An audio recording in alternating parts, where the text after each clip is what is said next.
Para os rianxeiros, o xoves do Feirón nas festas da Guadalupe representa un dos días máis emotivos. Neste día, as rúas do casco antigo da vila viaxan ao pasado, a comezos do século XX, para recrear o que era a vida cotiá no pobo daquela época.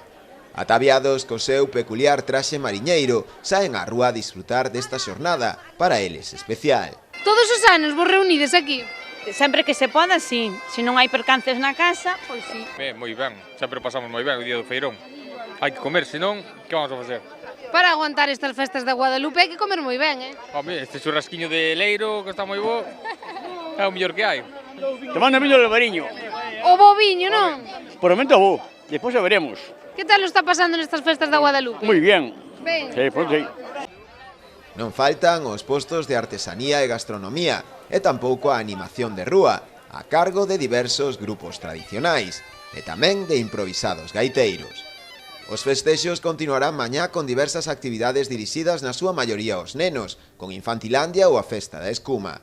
Será xa o último día das festas e con el un dos momentos máis agardados por todos, como é a cantata da Rianxeira, ás 2 da madrugada. Á luz de miles de bengalas, as festas da Guadalupe despediránse ata o ano que ven.